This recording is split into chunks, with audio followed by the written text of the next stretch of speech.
It almost feels like it's an open secret that Kaman will be drafted by Masai Ujiri, and Ulrich Jumanji will then be unlocked, and they'll be amazing. I kid, but it does seem like Milwaukee will be drafted. Today we'll be talking about who will the Toronto Raptors be drafting in this year's 2025 NBA draft. Obviously, I'd like to hear your opinions in the comment section. What do you guys think, and why is the player that they're going to draft? I'd like to hear what you guys have to say. And if you guys enjoy this content, hit that like and subscribe button to support the channel. Now, as I said with the 9th pick, it is expected Milwaukee, maybe a Derek Queen if Milwaukee is off the board, is going to be drafted. Jakob Poeltl's up for an extension, and he had a career year, but he doesn't fit playstyle wise how this team wants. Also, it seems like Masai Ujiri is like infatuated with Kaman Milwaukee. I don't even think that's like a lie. So to me, the biggest thing is if Queen or Milwaukee, whoever's the big man that they take, is that going to fit with, I think Milwaukee is a perfect fit with the Brandon Ingram. If they keep RJ Barrett, Scottie Barnes, Emmanuel Quickly, Gradey Dick, Ochai Agbaji, two-way, push the pace core with size and length. Derek Queen's a bit slower and like plays a bit more methodical in comparison to Milwaukee. Now, the other draft picks that they have is the 37th and 39th pick. I expect them to keep those. They also seem like a team that is gonna, they have Jamal Shed. Do you think they go another guard like Javon Small? Javon Small's kind of fits like their MO in the second round. Another guy that they could go in the second round because we're going to just talk mainly about the first round.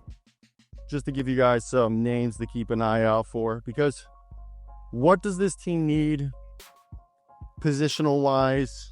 What are they looking for to help them? So the Raptors are obviously looking for their long-term answer at center.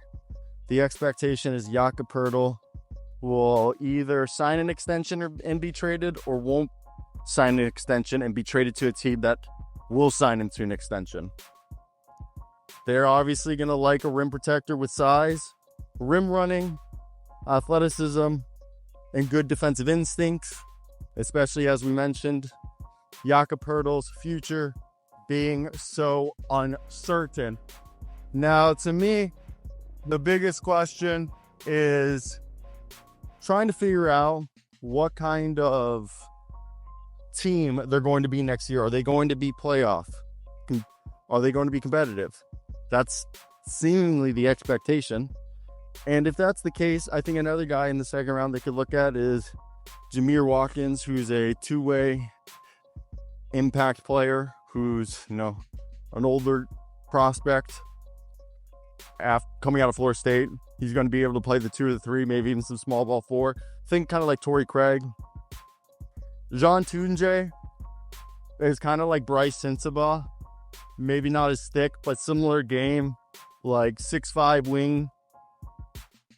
I could also see them looking at Kobe Brea, Sion James, Hunter Salas as old guys that in that range. Maybe an Alex Tui. Maybe Cam Jones, Chaz Lanier. Help space the floor and give some, offense off the bench, I think is the biggest thing. Now, the biggest question to me is if this is a team that is going to trade Jakob Poeltl, it seems like they're going to trade RJ Barrett just because he kind of doesn't necessarily fit the timeline. Not timeline, but like the direction they're going, and that is the Emmanuel Quickly, Brandon Ingram, Scottie Barnes trio. mixed in with floor spacers and two-way players like a Gradey Dick and RJ Barrett and company. So, to me,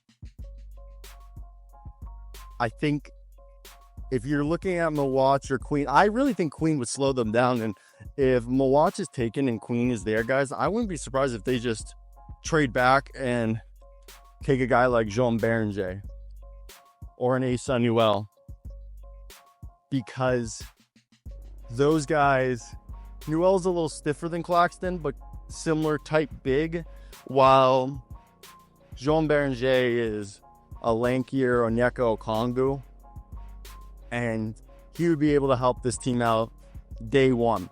So I wonder if this is going to be somebody who,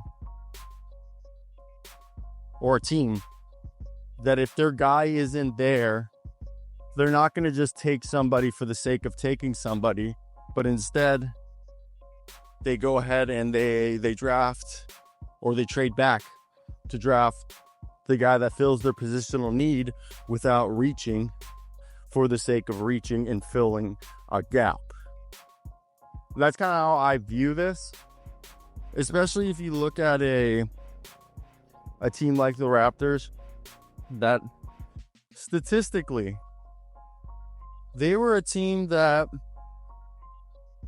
they had their moments this past season where they looked like a competitive foe. And Toronto went 30-52.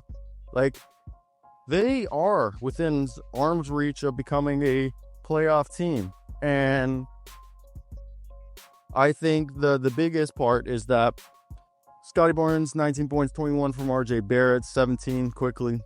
I know you didn't play the full season. Pirtle had 14.5.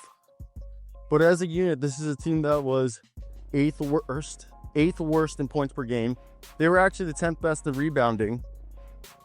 Now, I want to point something out about those rebounding stats. 4th best in offensive rebound, but they were the 7th worst in defensive rebounds, which is kind of weird to think.